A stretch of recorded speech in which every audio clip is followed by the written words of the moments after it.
for joining us. Thank you. We're gonna, okay, we got more people coming in. Okay, and just a reminder, if you guys want to type in the chats, please select everyone, so that we can all chat together. All right. For joining us. Thank you. I'm so sorry. There was an echo. That was my bad. All right.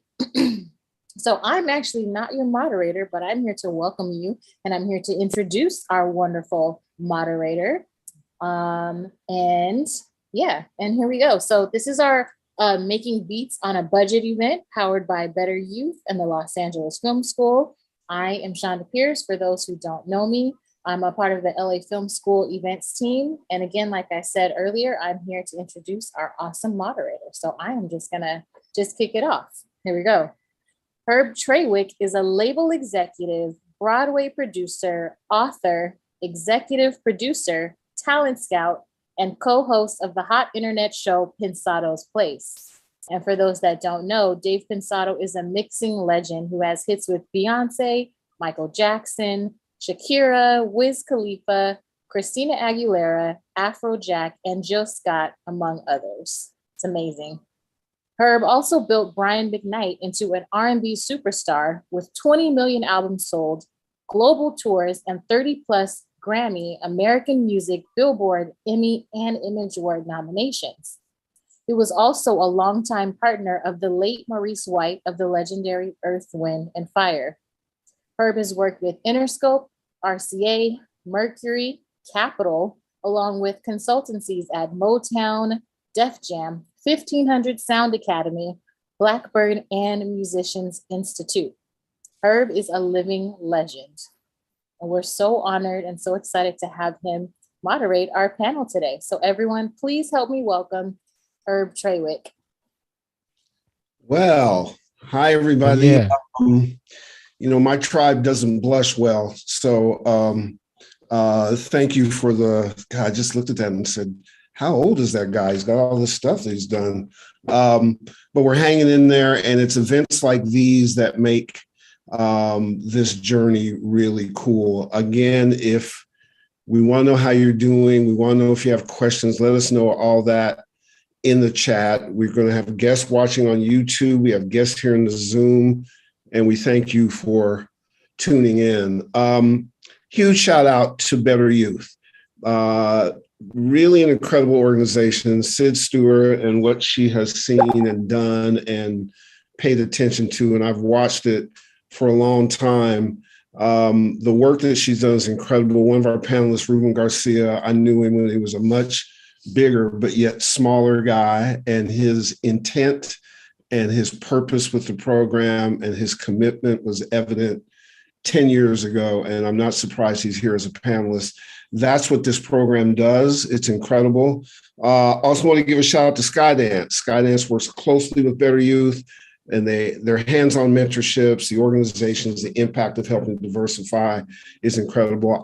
Full transparency, I'm also a mentor and just joined the board. All right, so all that stuff out of the way, let's get to the good stuff. If you got questions, put them in the chats. This is a roundtable discussion.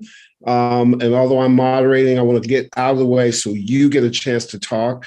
And the best way to do that is to meet our incredible panelists. First off, Venus Spinetti. Now, the thing I love about Venus is that she brings intellect to her arts position.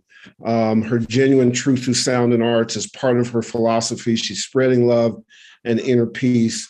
She has an enlightened and heightened view of what she does, and that brings it down to the music. She's aspiring to help young people, as well as the frightened, help them grow their ambitions, pave their own individual path, and she digs music. Please help me welcome Venus. Hey there. Hey there. How are you? I'm well. How are you? Good. Let's tie in our next guy. As I said, the aforementioned Reuben Garcia, Reuben Music Man Garcia to be specific. Now, he's got a big head, so he's got a lot of hats. They include an audio engineer, a former educator, an entrepreneur, CEO of the 5-star rated technical services company Music Man. He's an engineer who needs a multimedia professionals, businesses, house of worship. He also is the front of house engineer and technical director at the Loft Church in Long Beach. He is a fantastic dude, a committed guy, and an absolute example of this program's success. Please welcome Reuben Garcia. Thank you. And last, but certainly not least, Jason Griffin. Earlier before this Zoom, Jason and I and Jesus were in a little three-way conversation, and we were direct texting.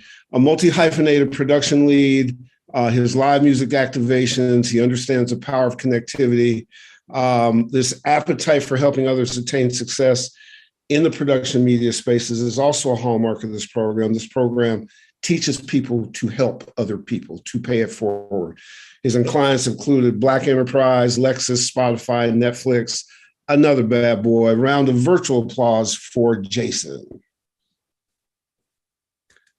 All right, now, one of the hallmarks of LAFS, Los Angeles Film School, is good vibe. So we have a good vibe check. So we're going to ask a couple of questions to set the vibe. Venus, ladies first. If you had to choose, which album or song would be the soundtrack to your life? Oh, this is a tough one. Which Tough one. album or song would be the soundtrack of my life? The Roots, You Got Me. Nice. And how come? Because ever since I've listened to it for the first time, it's been the soundtrack of my life. I listen to it every day. So I guess that's the one. There you go. Ruben, what album changed your life? So for sorry. me, I'd have to say Wild Frontier, Gary Moore. That's the first time I ever heard a guitar sing like that. Changed my entire outlook on what a guitar is supposed to sound like. Really? Oh, that's fascinating. All right, Jason, you got the big budget. They said put together a dream team of producers. You're going to oversee. Give me your top four. Top four producers I can just pick from, or living or not. Whatever is that okay? Yeah. I definitely have to work with Quincy Jones. Yes. Low key, I used to be eons and eons ago, and since I'm Benjamin Buttons in reverse, a long time ago, I used to play trumpet. And once I found out the synergy there, that he was a horn player, early in his development, I said, "Oh, okay, might be on to something." But shout out to my dad because, and don't tell him this, but at one point in time, there's cassettes involved, and he slid me a cassette tape, and he said, "Listen to this." And I'm like, "Nah, man, I'm not listening to no jazz or just ignorant, just dismissing it." And there's a song on there called Birdland. Oh yeah. And between the Weather Report and Quincy Jones and this whole conglomerate he put together called Back on the Block, I think that was the introduction that I had to Quincy Jones, like my first real oh, that's Quincy Jones. So definitely Quincy Jones. I'm an R&B guy, so fast forward a little bit into the 90s. God rest his soul. A guy named Chucky Thompson influenced me heavily. Absolutely. When I thought I wanted to have a conversation with a young lady, I would often consult half of the records that he put together. So Chucky Thompson's another one. Mm-hmm. Man, that's a lot of pressure. We could fast forward again. Something about Pharrell Williams. He's not necessarily a tall guy in stature, so I think that's something that we kind of agree on, So I don't think he has Napoleon complex, but he's just highly influential from picking up a set of keys and doing something, or just the way he grabs things and goes musically. Absolutely. Yeah. And man, last but not least, when I started exploring technology in music. So up until that point, it was just hearing and consumption, but to see this guy play, there's a guy that lives in Los Angeles now. So I have to shout out a guy named Joe Flip Wilson. Mm-hmm. And he's from New Jersey, but he's played with the likes of whoever. Just take your pick in your Spotify or your Apple playlist or whatever. He's definitely done some live representation for my man Joe. So shout out to New Jersey. Since I'm an East Coast guy, I know there's a lot of West Coast influence here, but why not bring it together? So Joe is out in LA now, and he's my brother for real. So it'd be silly of me not to pay homage to Joe Flip Wilson. And inspired choices. I'm East Coast too, from Montreal originally, but that's another story. All right, now we're gonna add just some general community questions really quickly, 2 of them.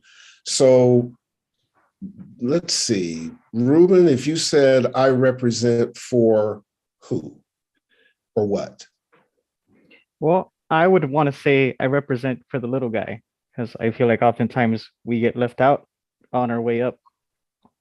That's true. That's true. What about you, Venus? What do you think? Who do you represent for? For the outcasts. Yeah. Yeah, I like that. And then Jason, music changes the world by how? Music changes the world by taking people that would on the surface not have conversation, and they hear something that's familiar. Mm-hmm. And once they hear the familiarity of what they like, and they look around and say, oh, you like that? Now we have something in common immediately, no matter what you thought about me prior to, what you kind of preconceived notions. Music has a way of taking. Some of my closest friends are people that maybe looked at me and said, there's no way you like this type or style of music, but then here comes a song that's dear to my heart, Tears for Fears. Everybody wants to rule the world, right? So because I really, really love that song, somehow, some way, because maybe I'm an 80s baby, that's how that works for me. Yep. The first time, there's a famous school in Nashville called Blackbird. The first tour I went on, I literally was the only Black person other than the name of the school within about 20 miles. John McBride, Martina McBride's husband, took us on the tour. He is a hardcore studio owner. He owns 200 mics and 300 of this, and there's 5 studios. And we go all through this studio, and I'm sort of amazed, but feeling like culturally it's not me. We go into his big room. He's hand machined 140,000 diffusers on the thing. He turns out the lights, puts me and Dave in a position, turn out the lights on a Black person. They get a little nervous. I was looking around. He said, I'm going to play you something nobody's ever played. So I'm ready for Dolly Parton. I'm ready for something in Nashville. And he played Michael Jackson's Thriller 5.1. Wow, bro. So exactly what you defined is put a conversation together, didn't see it coming. Music was the glue, and he has probably been one of my best friends ever since that point. So your point is correct. Now, moving forward, we got a lot of students. Let's assume that students from a budget standpoint don't have a bunch. So we want to talk about beats on a budget. That's what the point is. So first steps a student should do. Venus, what would you say? First step a student should do is take advantage of that computer that we get, if you still get it. I milked that. I still have mine, and I graduated in 2013, got it in 2012. And I definitely used the hell out of that. And it came, at least when I was at the film school, which was just a recording program, you got Pro Tools, and you got what is it? Tell me. The one that comes with, that is Apple. Logic. Logic, yes, that one. I never use it. I'm always on Pro Tools. Like, I'm a Pro Tools girl. But when I started, like you make a little bit of beats and stuff like that, you start playing around. Logic is very useful, and you can import everything into Pro Tools. But even before that, if you have a computer these days, there's, even I have GarageBand on my phone, because I like to create while I'm on the way somewhere. I don't have a car in LA. So I'll be in an Uber or in public transportation, and I come up with ideas. And so that comes in handy, and it doesn't cost anything if you have an iPhone. So I think those little tools come in handy to just get a start on creative side. And then you have the microphone on your phone. You can record anything on your phone. So those are your best friends. I think, like, as long as these days everybody has a phone, everybody has a computer and a speaker. So there is no excuse to not be creative. And that's what I realized when I had almost nothing. Because when I was in school, I was like buying like the $1 hamburger at McDonald's down the street and a $1 salad. And that was my lunch and dinner. And so, you know, you don't have much, you can't do much, that dollar menu. And then there was like Subways that one time they had like the $2.99 subs. Like I was in there every other day. Roro's is your best friend, you know. So you're on a budget, so you can't buy stuff. So if you're in school, take advantage of every tool that the school gives you. And before that, you have also the rooms there that you can go in anytime. So I milked the school. I went even back for auditing and created, like my last album is actually half of it is created at the school. So that's the first thing, is like, if you're at the school, milk your $30,000 or more. And Jason, what kind of instruments or software might be around that they might not hear about in school? Oh, they've been getting busy in the chat. I've been watching. So Ableton is a monster. What else? It's not necessarily a computer hog, but one of my favorites. Reason is still around doing some pretty incredible things, because you can import just about anything in there and then export it into other sessions as well, or other DAWs. What else? Logic, Pro Tools, Ableton. Yeah, Fruity Loops. But one thing that is the most amazing resource, right? Before we even get to the computers, you're a student, right? So this sounds so maybe scripted, but it's really not. If you look to the right and the left of you every day, depending on, I would say, build a relationship with every stinking body. You know why? Because they're struggling like you. They're looking for creative solutions like you. And if you're able to have, here's that word again, dialogue or conversation, or there's a commonality there, right?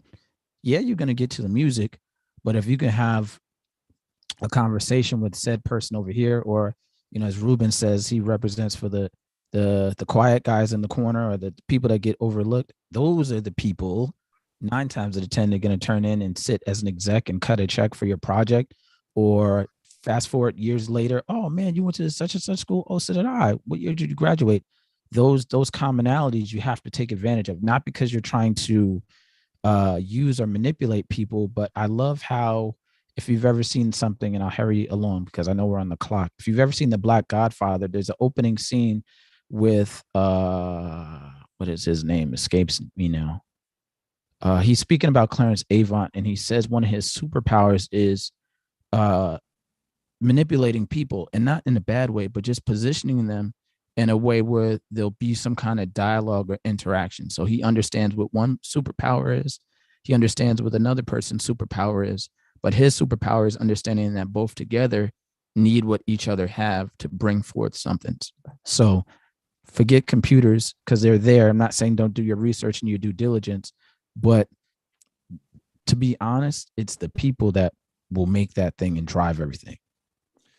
I'm supposed to be moderating and not necessarily commenting, but that's not really me. Bill Withers is his name. I'm sorry. So I won't bore you with old man stories, but I've spent a lot of time with Bill Withers and with Clarence Avant. And what Jason just told you guys, for everybody that's listening, is about the most critical advice you will get in your career, period. And if you would like to be successful in your career, never forget, prioritize that human to human networking. Not only improves your opportunity to win, it also improves your craft. This is still about your ears, still about your gut. And I will tell you that one of our panelists demonstrated that 11 years ago. Ruben was a guy who Ruben would show up at stuff that made me think he was stalking us. And he was always polite, always stuff. And we have never forgotten him. And he's gotten the benefit of that as he improved himself. He can call me at any time. I'm picking up the phone. I'm hooking him up into something big, because he did the other part. You have to use technology, not let technology use you. I will step out of that. So brilliant. Let's get to the business stuff. Negotiating tips. And I'm going to come back to recording at home and stuff like that. let's put them together in a little bit of a package. Can you negotiate studio time? How do you get creative with how you use studio time? How do you find the right studio? Somebody who's a studio head. Reuben, let's start with you. What would you say about those? Well, first and foremost, I always say come prepared to the studio. Oftentimes I notice studio time gets burned through because people didn't rehearse, or maybe they're not even familiar with the content that they're ready to either produce or record. So coming prepared, I've seen people literally come prepared, come in and be out in like 2 or 3 hours and just knock an entire track or two out of the park. So that saves money, keeps everybody focused, and you also come in pretty much at your most, I want to say at your peak performance. Mm-hmm. Mm-hmm. The other thing is, remember that the studio as a goal is sometimes in your bedroom. So don't dismiss that. Has become, I'll give you another little factoid. Huge retailer, Sweetwater, a partner of ours, went over $1 billion last year. They only sell in America. So this is just in America. They went over those numbers. They don't sell globally, which is amazing. If you ever go, 45% of their growth during COVID were bedroom producers. Let that marinate, because that's you. Anybody who's watching that, that's you. So yes, you should know about a studio, and yes, you should find out the facts, and you should not ignore the fact that you could cut something at home, save some money, work all that kind of stuff out, and represent yourself properly. Jason, anything else on the studio negotiating side? How do you go about it? What do you do? What do you do in your world? Absolutely, man. You saw me like jumping at it. Yeah, I was almost going to raise my hand like, we're in class, but this is a class because I'm learning a lot. But I will tell you, firsthand experience, might not be able to afford it, but you could say, hey, you guys need help, cleaning up the rooms after the session's done. There's nothing wrong with pushing a broom or making sure the instruments are clean or whatever, or the room is clean for next set. If you could actually barter your way, you might not have the cash, but you might have, 2 hours a day or a few hours throughout the week when you can kind of actually go in and just clean something. COVID, right, has shown me that there is a power in cleanliness that we all had to hit a reset button on. Like, man, cleanliness is very important because it's not just about me now. It's about protecting the next person who might be the hit maker, who might become your partner, just based on the fact that maybe you can barter. So there's nothing wrong with bartering. I know some people think it's a curse word. It starts with a B, but trust me, it's not a curse word. And a lot of times I've gotten into some pretty interesting situations just because I was okay to, wipe down some drums or a keyboard or put away some cables when I didn't necessarily have the budget. I digress. Here's a little hustle thing for you. Alex the Kid used to clean studios in New York, wait till everybody left, make beats, and then take pictures of himself at the board like he was doing the beats on that board, send them to A&R people. They liked his thing, thought he could produce, so they gave him a job producing. The rest is history. Now, everybody works out their own hustle, but it came from not being too big to not get down. And oftentimes those are the people that get selected to move forward. So your advice is absolutely correct. Venus, what about you in the studio world? Because oftentimes, which I think is terrible and we fight against it, it's almost like buying a car. There are times when women are negotiating things and they run into that old school kind of stupid chauvinistic thing. Have you had to deal with that? How do you process that? I mean, I'm a woman from out of town in LA, so I've experienced almost everything that you can experience in LA, and then it's about how you deal with it and you navigate around it. But I've also had very good experience with people, and it's really just like, especially being a sound engineer as a female, it's always kind of on the impressive side, because if you're going to be a female in the sound world, you have to be best at everything. I mean, I was valedictorian of my class because I'm a female in sound, because it's a male dominated world. So if you're going to want to do it, you have to just focus and be the best. And it's been men telling me like, put your head down and just, listen and do a good job and just follow instructions, but they mean well. So my thing, while I was in school, I actually listened a lot of like, do a good job and the opportunities that you can go into and book out the studios. I totally took advantage of that. I took advantage of the clinics. I met a lot of people. We networked, we created stuff together. Now I haven't been to a lot of alumni meetings lately because I've been busy, but I would be involved in everything, and just, you network and you meet people, you show that you know your stuff, you show up. Sometimes I'm not always on time, but if we're talking about networking, I might just show up towards the end of the event. It's a networking event, I'm still going to be there. But if it's something that it's on time, on the clock, when you show up on time, you already did half of the job. And so even if it's just to meet up with people or just show them your skill, it's really just, it's been mentioned, like you wrap up a cable or you just kind of, you're helpful with people. They see you're eager to help and to learn. And that's really the vibe that I feel in LA, is really about how you are with people. It's not just how knowledgeable you are.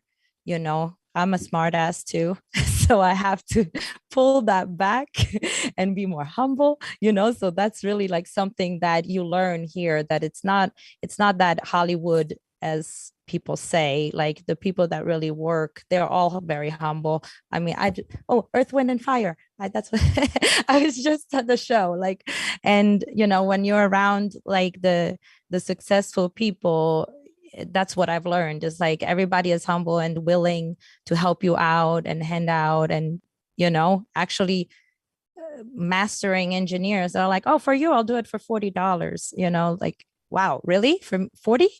Like master a song? Okay, so you learn from them and then you start saying it to your friends. Now that I've been doing this for 10 years, I charge more, but at my friends, I'm like, I'll do it for you for $40, because I've learned from those big names that's what they do. And so, yeah, it's really just more your personality. Are you the person that you say you are? Can you, and then people will help you out and you can work it out, whatever you want to create. Yep. Generally, the wannabes are the ones that are assholes. Exactly. Giants are not, because you get to be a giant by developing all your skills and your personality. If you don't do both, you don't get to the giant level. Number two, there's a sisterhood of women engineers who are absolutely killing it. The president of Record Plant was a woman. The president of Capitol was a woman. The head of Dr. Dre's engineering team, who oversees a team of 6, is a Latin lady named Lola Romero, who's a badass, who you can catch her in Grand Theft Auto. There's a number of female organizations. So anybody listening who's a female, know that there's a support system out there, there's job opportunities out there, and you're not limited to just trying to mix Imagine Dragons. We tell people their audio is everywhere. If you have this set of skills, it might work at Netflix. It might work at who knows. You have lots of options. So make sure you stay open about that. The other thing too, which I want to speak to really quickly until we go to production, is don't be afraid to say no. Walk away from a bad deal. Walk away from negotiation doesn't feel good. Use your career just like you use kind of your dating instinct. When somebody doesn't feel right, when it just feels like, ooh, I don't really want to be here, it's probably right. You probably just need to leave. So listen to your gut, deliver your gut. Don't put yourself in a compromising situation, because you teach people how to treat you.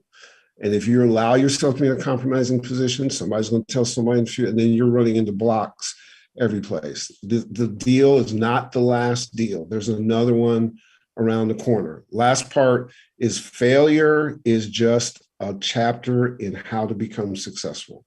So don't let failure freak you out. Failure is teaching you what you will never do again. So you remove that thing. Now, it doesn't feel good in the middle of it. Your car is being repossessed. Your apartment is like, oh my God. But once you get through it, you now have learned how to get a step closer to success. So remember that part. All right, let's go to the good stuff, which you guys do well. Production and sampling. how do you navigate the production and sampling space? Jason, first you, because there's plugins and there's stuff and there's free and there's hacks and there's clearances and all kinds of stuff. Give us your perspective, Jason, as a producer.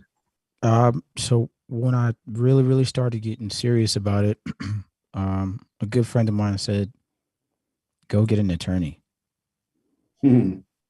Now, at that point, I only knew a handful, and he said, just like you said, when you're getting into that space, kind of date who you think represents you the best on what they do great, right? So they're an extension of you. So kind of just, hey, let's go hang out, let's go grab some food or whatever, and let's talk.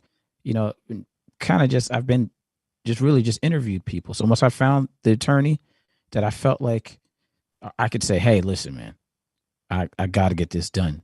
They have access to people that I might never meet, but they're one phone call away. And that's how I want to be with everyone. So once I understood that and got in good with my attorney, and they kind of acted as if I would, if I was an attorney, I want to be one phone call away from anybody.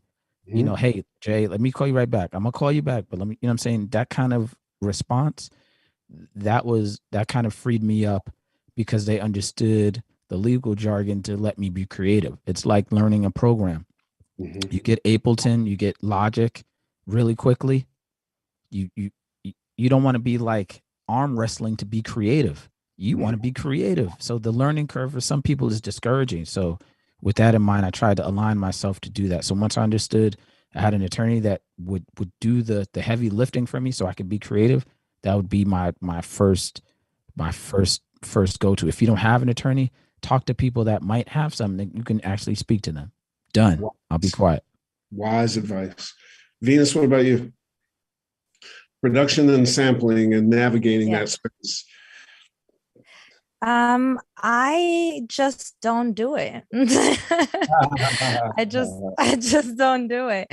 I know it's a tough world to navigate in, and we already have to deal with so many registrations and stuff. I know it's possible, and there is many ways to get samples and clear samples. You have to clear those samples. So I usually, when I get a beat, that's a bargain. That's like, you get 50, I get 50, let's collaborate and make that music, put that music out there. So we don't really worry about buying anything or licensing anything in that case, because we're trying to make the money from the music. But if like, there are people that use a lot of samples, and I always ask, have you cleared those samples? So if they're cleared, if they're free samples, or make sure you got your licenses right before you use samples, because that's a really hard, tough one. And I've worked in publishing, and there's a lot of people that don't understand that a mixtape is still a copyright infringement, because I've had to go after people. Like, they only come after you when you make money. Right. They're not going to come after you if you only have 1,000 views on your YouTube. But when you start having the millions, then they start going like, oh, this song made this amount of money. It's I did that for Coca-Cola, or I did that for the we need to find out their information, and they will come after you sorry, I teach languages. I'm starting to have like German and all kind of words coming in. In a very nice way. They will come after your money. They will not come and be like busting doors, but it's like, you owe us money. And then if you don't show us how much money you owe us, then we will come and sue you. And then it's a legal issue. And so that's why it's like, I personally, when it's about my music, or I work a lot in films, so I do a lot of soundtracks, sound design and sound effects. And so I create those sound effects. I slam my own doors. I go outside and record the crickets, you stuff do like Foley. that. You do Foley. Yeah, I do it my own. And that's what we're talking about. Like, how do you do Foley on a budget? It's with my phone. I was like, oh, 4th of July. It sounds like explosion. It sounds like the war.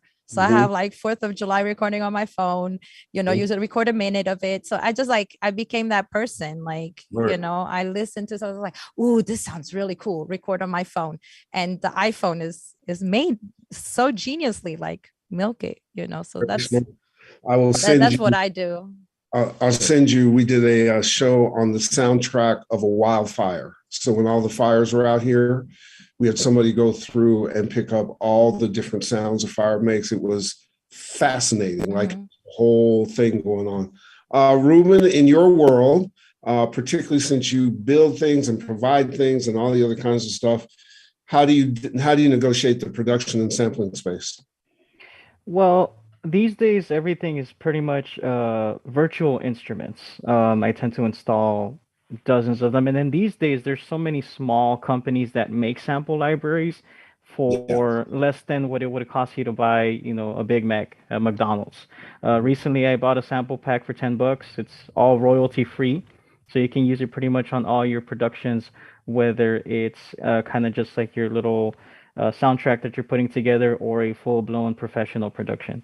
No, good advice. And everybody remember this, that I'll come back to you in a second, Jason, that if you're posting things, the algorithms will pick out whether something is cleared or not and shut you down. So they'll shut you down off YouTube automatically or IG, whatever the case may be. So you want to be smart about this. Don't think you can outsmart it. Don't think you can hack it.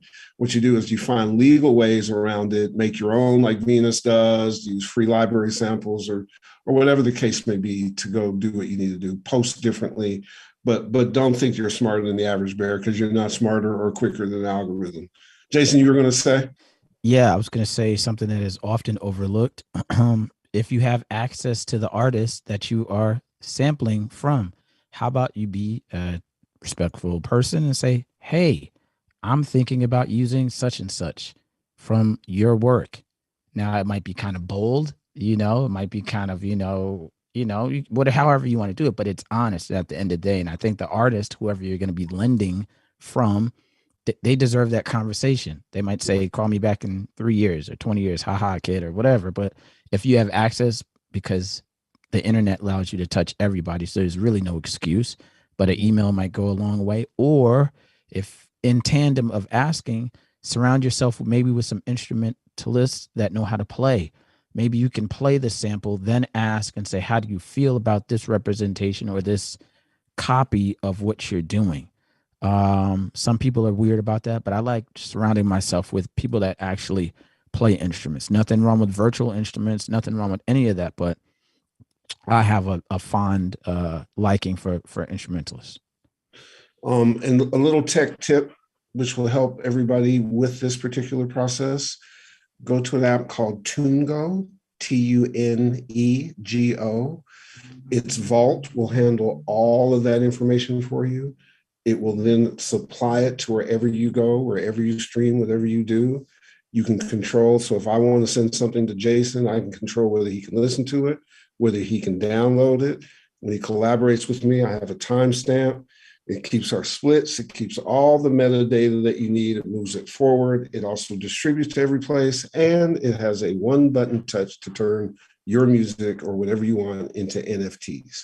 It is absolutely sick. And it's because it's music people doing tech instead of tech people doing music. It makes a big difference. So take that from Uncle Herb, take it to the bank. In a minute, we're going to get your questions. You're right. The chat room is bumping, and that's really cool.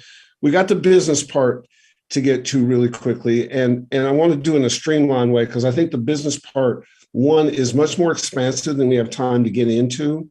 And two, it's a place where you should get help to get you through it. The help doesn't always have to cost, but you don't want to try to figure it out by yourself because you may shoot your shot and it will fall because you didn't have enough information. But let's get you guys' opinions on what are creative and inexpensive ways to what are creative and inexpensive ways to promote your song. Ruben, you first. Well, these days, your social media platforms, TikTok, I've seen songs blow up over TikTok with very, very short, 5-10 second excerpts of your song. And all of a sudden it's gone from maybe 5 or 10 to hundreds, if not thousands of plays. Mm-hmm. Venus, you? I'm jumping on that wagon of social media. And I gotta say, $5 on your promo on Facebook goes a long way if you figure out your demographic. And in this case, if you're trying to promote music or something like that, sometimes, I mean, really, first of all, what he just said, TikTok, make friends with people that actually have a lot of following, and then you tell them to dance to it or whatever, it comes a long way. But first you have to have the distribution on it so that it is on TikTok, so you get paid. And so you have to have it distributed. So CD Baby or DistroKid and all of that stuff. But once you have all that, I gotta say this, do not use what they suggest to you, but think of like where you come from, what's your demographic. You start creating, you start thinking about your own marketing, your own following, and you start like changing all the demographic to reach certain people. $5 on Facebook, like, you know, if people have smoke cigarettes, that's your cigarette pack right there that you need to put down, and invest in some Facebook promo, and that goes a long way. I've reached like 16,000 views in a couple of days with like $5. And so I think those get overlooked, and people give money to other people to do that work for them because they don't know. So use your Facebook. Facebook is now Instagram, so you can connect everything and put a couple of dollars here or there. A dollar here or there comes a long way, but you have to do it yourself. Don't give your passwords to other people and they're like, oh, I'm going to do it for you. And filling up, when we're talking about SEO, I don't know, some people know that word, some people have heard it. It's been talked about for many years about the internet, so that Google can find you. All you have to do is have presence online. So have your website up. You can go on Wix, make your website for free. And I've had people like judge me for having a free Wix, but it's only people that are trying to get money from me to create my website. So get your free Wix website, get your, maybe you can pay for a name and have your own name. And then what I do is totally cheat the system and forward my website name, venusleone.com, to the free Wix. And I've been, paying very low in just getting that marketing out there.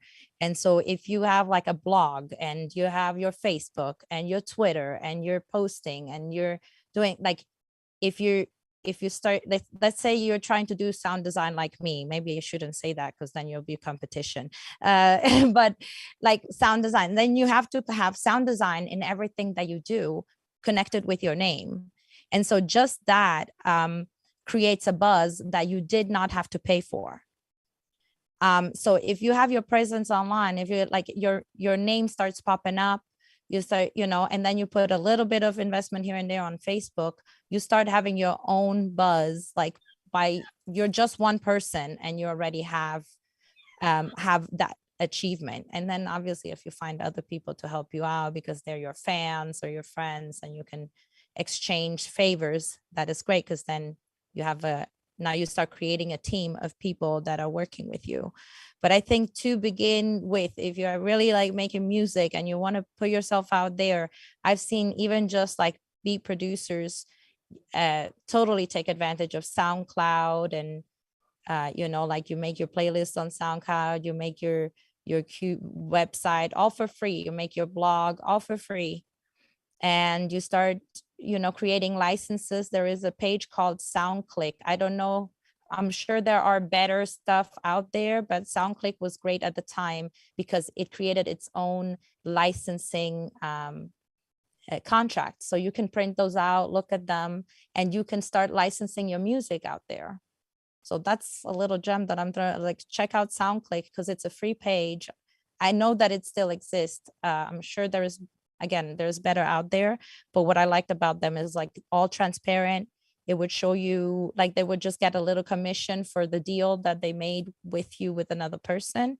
And it's great for like stuff like that is great for like music beat makers that are trying to find artists, or even just to, because there's not just artists to sing on your stuff. You can have your stuff synced on, there is like licenses that you can get for placement for, commercials and stuff like that, start making money. And so take advantage of like these free websites that are out there to promote yourself and send out there's a lot. I could keep going. Jason, what about you? I'm a fan of looking everywhere where the lights are not pointed to. So I'm not taking anything away from what has been shared. But I've been on a budget for a long time, so I can speak about this. So if you got music and you like coffee, usually there's a playlist in a little coffee shop that everybody goes to. Find your way, talk to the manager, introduce yourself to the owner, say I have some music that kind of fits the vibe, good vibes only, the good vibes only playlist, plug. But you get what I'm saying? So finding those synergies that work with, local businesses, right? Everyone's kind of supporting smaller businesses these days, which is the perfect opportunity for any startup, musician, producer, vocalist, etc., to have platforms to promote your music. Now, you should have all your ducks in a row, like was just said. Have your website at least a landing page, so you can now, use those interactions. Another thing I think of often, and I've been starting to do, is product placement. So if you love wine, Mary J. Blige just put out a new wine or something like that. You might not have access to her, but maybe you have access to the distribution place. Maybe that's a conversation where you can kind of slide in and say, oh, this song really, really feels like what Mary looks like in this situation. That's starting to get into, that sync world too, because now you have brands that are looking for music that accompanies, the Herbal Essence commercial when the lady's washing her hair. Like that's music. There's music everywhere. So learning how to do that. If there's a panel, wink, wink, and you're really good with the people that, put the panel together. There's intro music, there's exit music. Sometimes there's even a soft bed of music that's happening while the panel is going forward. Hint, hint to all the students out there. Maybe you can find a way to, slide your music into the mix. And somebody like Herb might say, oh, that was crazy. Sid, or, the powers that be, who made that music? And it always raises suspicion. And now you're involved in the conversation with a heavyweight like Herb, and you might be out to lunch with him, talking next week about music, or at least in a position to learn, right? Because at the end of the day, you want to always be with someone that's able to teach you something. So that's what I have to say about that. Great advice. And if you're buying lunch, it ain't that hard. We can hook this up before we get out the chat room. Great advice from all three of you. Let me add to that just a little bit. One, almost every musician is an entrepreneur. So you have to treat this thing like an entrepreneur treats it. Take care of your business. Because if you go to that small coffee shop and you didn't do the clearance stuff, and then ASCAP shuts them down, you become a pariah. If you didn't do the other kinds of stuff, so have your shit together. Two, know that we did a show on Cedars-Sinai and their sound operation, the hospital. There is audio opportunities and music opportunities in places you can't even imagine. And the skill that you have now literally is transferable to so many other places. So think outside the box. And if you don't think outside the box, then you want to make sure that you talk to somebody who thinks outside the box. And then three, do yourself a favor. Take a class at UCLA, or take a class at Musicians Institute, or take something on branding, on building your brand, and so on and so forth, and up your knowledge game before you do stuff. Because what you have to do is you have to understand your goal. If your goal is, I'm going to get 10,000 followers, then I want you to take those 10,000 followers and try to pay rent with it. You cannot. And so everybody gets enamored about stuff that doesn't turn into value. You're a business person. And if you're a business person, if you want to get to that heavyweight status, not everything is about money, but you have to have a goal that then turns into something else. So you're not wasting time. You can waste 5 years chasing after stuff and get to 50,000 followers and go, I have nothing. I have nothing. Now that's not a downer. That's allow you to now have strategy to go turn it into something. Because I want to see you all win. And by the way, I got to do that every day too. I don't get out of doing that because whatever I am, I just do it. So the 200 countries we're in and the 10 million people a year that we do, we busted I didn't know enter or net when I first started this. And it was my idea. I don't want to tell you the level of sponsorship we have, but I had to go learn. So if I had to go do it, and I started this at 55 and we're 12 years in. So if I have to educate myself, you got to educate yourself. And by the way, that shortens your path to success. You don't get credit for just fumbling around and getting lucky. You get credit for being strategic, scoring, making your music great. Don't forget your guts and hit your mark. If you can't handle that, get out the kitchen. That's the way the game is done. Jason, you were going to say something? Yeah. So I have a friend of mine. I've known him for a long, long time. Went back to school, got some education value in. As crazy as it sounds, music is everywhere. And he got his master's in music, some form of music therapy. Now he's treating patients sonically in hospitals. So how many hospitals are there in the United States? How many hospitals are in your city? How many hospitals are in your state? So now he's got a deal playing music, his own music, not copyrighted, not sampled, nothing wrong with that. But I'm saying, like, his own content, he's treating people with. So, I mean, like I said, music is everywhere. Everyone really touched on it. I just want to kind of just give another, example of where people are not looking, where music is paying a bill, a mortgage, a car note. And it's not saying that's what you do it for, but those things, you got to live somewhere. You got to be able to get to your job. So I'll be quiet on that. Let's get to questions. And by the way, Atmos just put stuff in cars. That's coming. And anybody who's around any political campaign, they suck up music and they have to spend their money. Submit your music to it. Doesn't matter who you vote for. Either you got game or you don't. So every city's got a political campaign. Everybody's got local stuff running. Everybody's running an ad. Everybody's running an ad on socials. Hello. Make it in your bedroom, go get a check, and all of a sudden you might have a side gig. Shonda, you want to ask some questions? You want me to ask some questions? This has been really good. What do you think, Shonda? Yeah, I'll just read. I see we got one from Tyler Watkins. And so his question is, what was your favorite project? Where was it? At home or big studio? And why? Who's that to? I think it's up for whoever wants to answer. Fire away, guys. Don't all jump at once. Don't jump at onst. Go ahead, Reuben. Somebody's got it. Yeah, go ahead. Go ahead. Reuben, go. Okay, so I tend to really enjoy kind of the small local projects. I've worked on a lot of local high school projects where you have high school students that are learning about music and learning about composition and recording. So I tend to really enjoy those small projects only because it's so fulfilling. You see, the youth growing in their craft and them growing in their confidence. So I tend to really enjoy those small projects. Venus, I mean, sorry. It's all right. I actually was gonna say I have a couple because I really enjoyed working on Dear White People for Netflix, which was but I think it's just because it was during the pandemic. And so it's this was a really good opportunity and it was exciting and it was nervous. And then everybody got COVID. and then when we came back, because then we had a little town hall on Zoom and everybody got to speak. And then when we came back, it was really a cool vibe.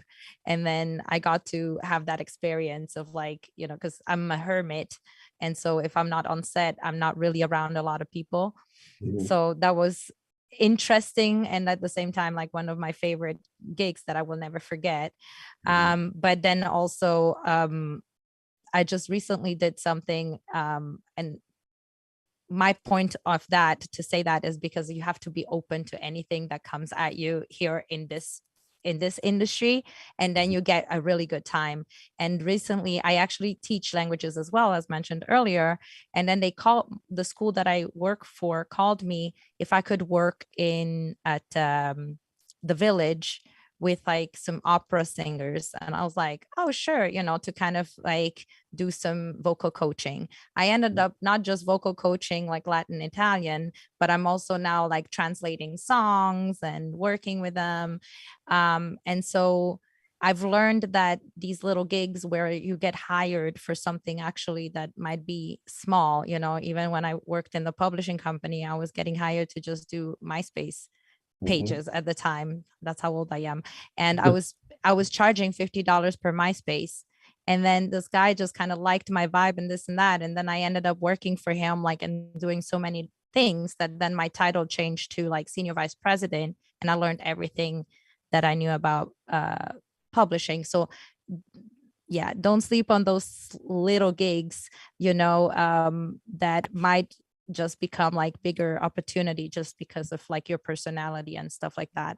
And don't sleep on publishing since we're at it, because like people forget that that's where your money comes from, like a lot of times when you're making music and beats and stuff like that.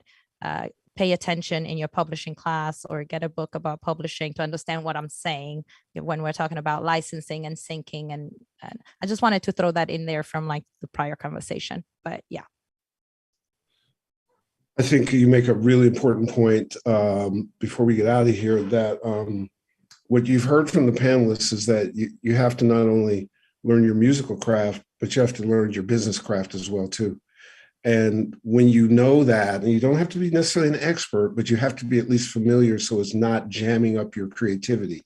The reason you want that handled is so that you don't have to worry about it, so that you can go on and be creative. There's nothing worse than being all bottled up because you're worried about, is this guy stealing this? Am I owed money here? Did the lawyer not do this? Did the sample? I know it sounds complicating, and it's not. You put in a little bit of time, you figure out the segments, you figure out your help, and you do what you do. And it's also the requirements of the space. So if you're going to be in the space and you're going to be a serious professional, you got to pick it up. I didn't have it when I first came out here. Nobody does. So you're going to be like everybody else, and the sooner you get it and it's available to you online, the more your creativity is going to flow, the more your networking is going to flow, the better off it's going to be. Would you three agree with that? Absolutely. Cool. Yep, Herb, definitely. do we have time? We have two more questions. Are you guys okay if we just answer these two? Yeah, fire away.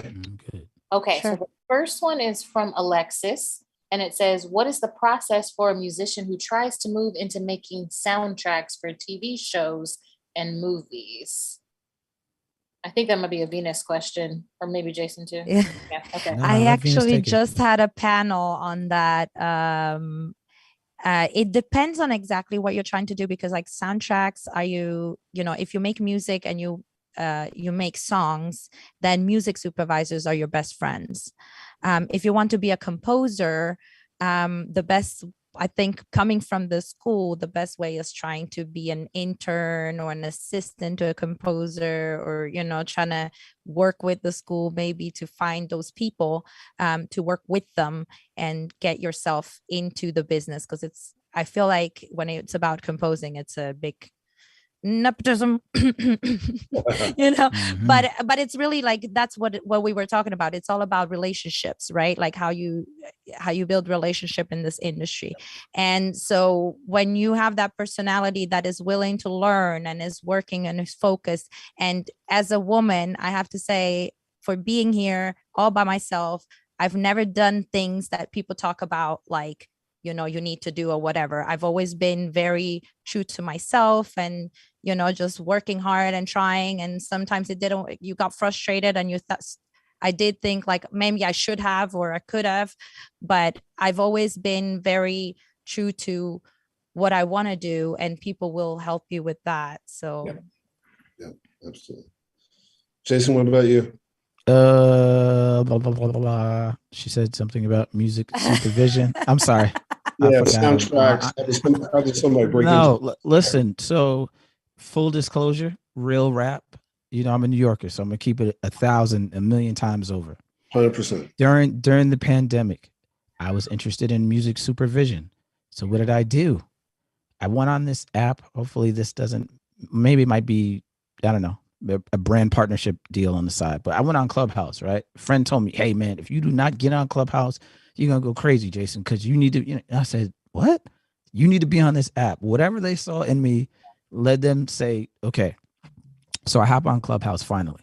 Yeah, man, you're on there. Great. I'm like, okay, what is this? So then I just typed in music supervision and 1,000 billion people started coming, right? So I said, okay, let me click on this room. And they're talking about what I'm interested in. And what I did was started taking down names. This is like before it was available to Android. So I said, a little light went off. I said, 90% of people, 100% of people that are on here have iPhones. I have an iPhone. So I took their information. And what happened when I put it in my phone? It turned blue. That means I have access to them, right? So I said, okay, take it easy, Jay. Let's do some more research on the people. Then I started pulling all the shows that I've been Netflix binging, and I paused it at the end where it said music supervisor. And I took their name and I punched it into this profile here. So then I started building a network of people that I was interested in. And I would kindly say, this is free game. Hey, this is Jason. I really appreciated all the insight that you can record me. You can rehearse this yourself. I really appreciated all the great insight that you gave on such and such a topic at this time in such and such a room. I'm truly inspired, whether I was falling asleep, whether I wasn't. Okay, but I was inspired, right? Because it led me to this point. The number of people that I've been able to talk to like this on Zoom, because everyone was home. So I just started interviewing music supervisors. Oh, I like you. You're cool. Oh, this didn't go so well, but you gave me some great information. And I just kept going. You can do the same. Nothing is actually off limits.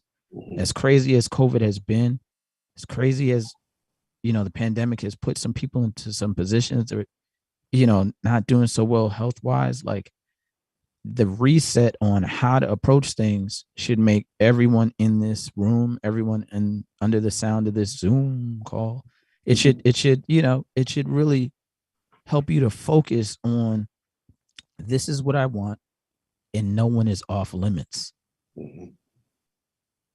No one is off limits. Venus hit it spot on. So go do some research, check out here, check out there. But that's how I approached it. That's exactly how I approached it. Real rap. Nice. Shonda, you got one more? Yep. And our last one is from Corey Young. This is for Jason. And he says, I'm currently sorry. After you just had that long, wonderful answer, you got another question. He says, I'm currently dealing with heavy writer's block. What is something that you do to combat that? Go away from the pen. I can get annoyed too. Like, oh, this music is great, but now we in here. It's my 16th hour listening. They want me to listen again. Go outside. Step away from the medium, because it could weigh on you. You might be putting too much pressure on yourself to deliver. Go. If you're by the beach, go to the beach. I don't know what your thing is. Go to the gym. You play basketball. Pick out 5-on-5 and go get busy for a few hours, then come back to it. You got to be able to disconnect at some point, because if you don't, you only have but so much capacity. As amazing as we are as humans, we only have so much we can take, and then we're like, okay, enough. I don't care who it is. It could be the greatest deal of your life, but yeah, learn how to disconnect. There's an art form to that too. Absolutely. And sometimes just a good bit of indica will absolutely change all your shit. So sorry. This is being recorded. I mean, you said keep it real. We're East Coasters. Man. Absolutely. Shonda, you want to close us up? Let me just personally say thank you for the honor of moderating it. Hopefully it was good enough that you guys didn't get bored and we moved the stuff around.